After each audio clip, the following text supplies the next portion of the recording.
Imagine.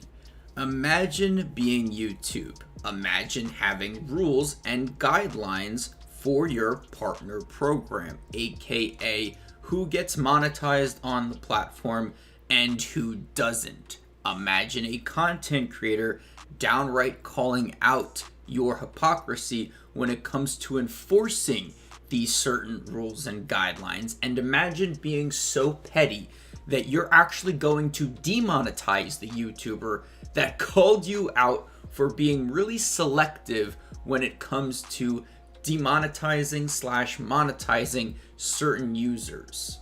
What's going on, everybody? Cryptix, and there's a lot to talk about here, and quite frankly, this is a more serious video, and I know my serious videos usually don't do well on this channel. I'm known for roasting Spider-Man in the Avengers game. I'm known for roasting certain video games, but this time, YouTube is on the chopping block here.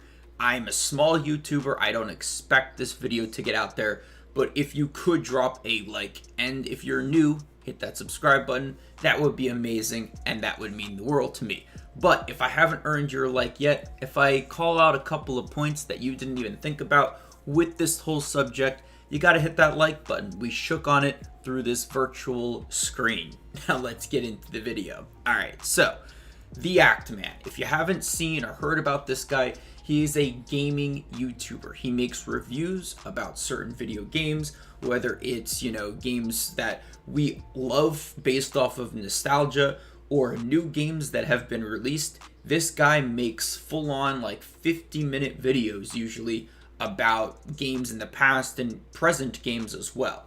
And he does it in an entertaining fashion, calling out certain pros and cons of whatever video game he's talking about for, the every 2 weeks that he uploads, right?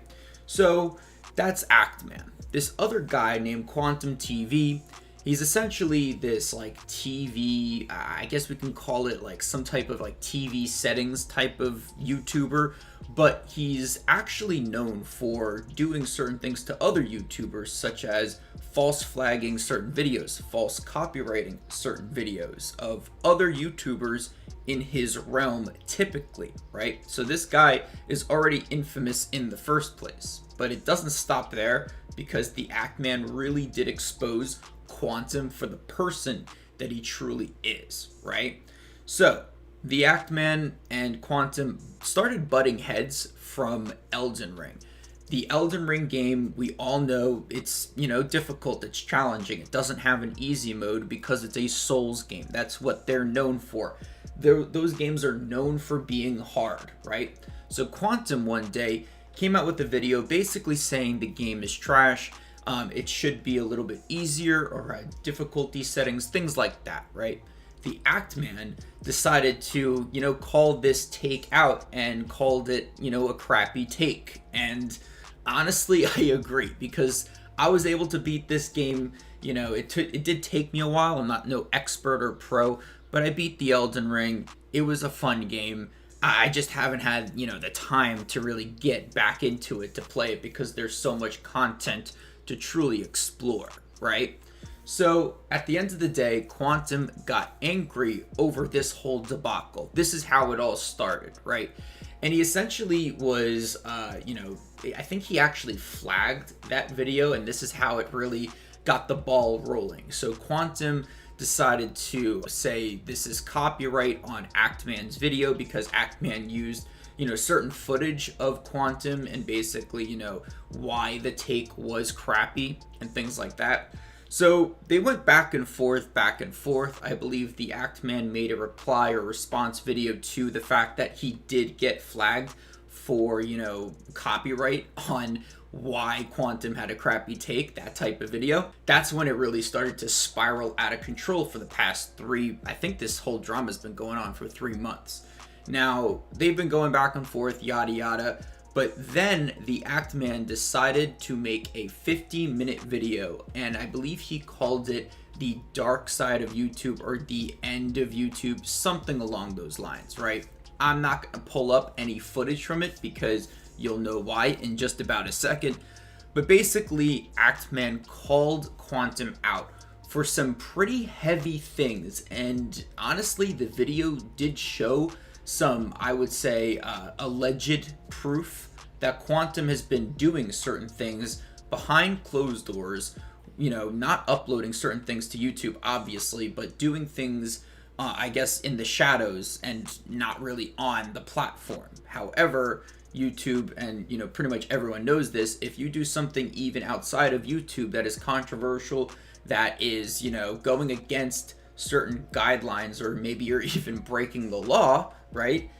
You could get demonetized off of the platform, and that's going to be a very key point for the rest of the video. So Quantum called out, or not Quantum, the Actman called out Quantum on certain things that go against YouTube's guidelines. The main thing being doxing. Now, this was a pretty heavy topic because Quantum was somehow able to get the Actman's mom, his mother's phone number, and decided to call her. So Quantum was able to get a hold of that phone number and actually called her, and low-key threatened her when it comes to a court appearance and things like that. Basically, he was threatening her son, the Actman, over this whole copyright back and forth, right? So that's the biggest thing. He was actually able to find out, his mom's phone number, which is kind of crazy and also pretty dangerous. Now, YouTube obviously has rules against doxing, which means Quantum shouldn't even have a YouTube channel right now because he did this act and this act alone. Now, not only that, but recently, after this whole debacle really started to hash out, Quantum was also able to get the Actman's brother's phone number. So he's got multiple family phone numbers and has been texting and calling them with I guess certain types of threats. It's pretty crazy and also pretty disturbing. But I really can't show those screenshots. You can dig up on Twitter if you want, and you can see it for yourself. So that's crazy in of itself, right?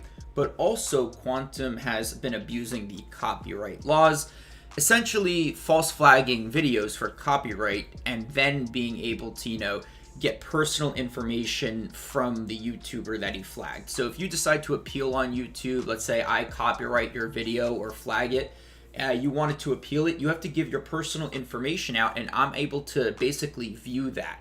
So that's how Quantum's been able to do this type of thing. But also, he's just flat out disregarded the actual truth behind copyright. He's basically abusing the rule, and if the Actman were to take this to court, this copyright debacle, he would most likely win, right? But it doesn't even stop there. This is probably going to be a point that you haven't heard about if you haven't been actually reading up on this drama, is the fact that Quantum TV essentially is allegedly bigoted. And, you can, devolve that word and interpret it the way you want. But basically, he was for certain incidents and events that targeted, I would say a minority group of people. It's really disturbing. Now, the way this whole thing came out is the Actman was able to basically use the Wayback Machine, which is some type of internet, I guess we can say it's a portal to basically see tweets, messages, things like that from the past. So he was able to dig up Quantum's old accounts, whether it was a YouTube-based Twitter account or, another account that had to do with his multiple YouTube channels that he did have, mind you. He was able to find these tweets and dig them up. And the other crazy thing is that this is happening in June, where YouTube flat out promotes, the support of the LGBTQ community. I guess, since Quantum TV is going to get away with this scot-free, they're actually supporting a person that hates this community, hates the LGBTQ community in Pride Month, in the month of Pride. It doesn't make any sense to me. Now, the other thing that goes hand in hand with this is while the Actman was able to dig up these other old accounts on Twitter, he was also able to figure out that he was ban evading. Quantum TV was allegedly ban evading on YouTube. Now, what does this mean? Well, if you create a YouTube channel, right, and let's say you get banned on that channel, well, if you're able to, figure out a way to basically get your personal information on there again with a different, I believe it's a social security number and also another bank account for the monetization portion of YouTube, which is called AdSense, you're able to basically go from account to account and evade from being banned. That's what it is, right? And YouTube has a strict policy against ban evading as well. So Quantum was able to do this, but also his past tweets on his old Twitter accounts regarding his other YouTube channels that he was using to ban evade basically showed that he is a garbage person, a garbage human being. Quantum flat out just does not like the LGBTQ community. I believe from the tweets that he did have in the Wayback Machine that the Actman did show, it looks like Quantum TV is allegedly homophobic, and that is pretty crazy. Now, what happened in this whole thing? What's the end game? Well, YouTube decided to demonetize the Actman for calling out all of these things on Quantum TV. It was a 50-minute long video, and for some reason YouTube was a little, I guess we can just say, butthurt over the fact that the Actman was able to expose YouTube for their hypocrisy.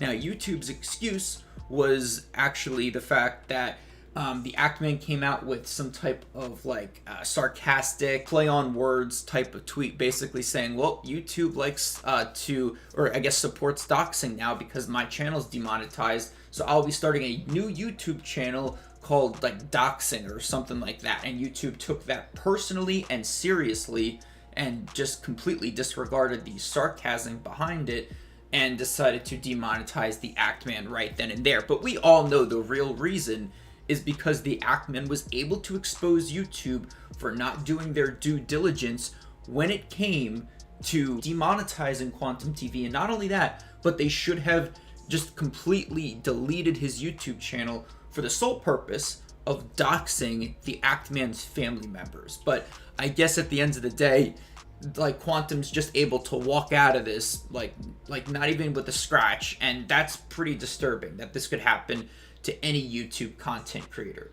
My personal take is that this could happen to literally any YouTuber that you watch, any YouTuber that you follow, any YouTuber that you listen to. Maybe you don't even have the video footage on your phone. You're just laying the phone down and listening to YouTubers' takes. This is not a good look for YouTube, and I hope the Actman's able to get monetized again from all of this. It's a damn shame that this even happened in the first place.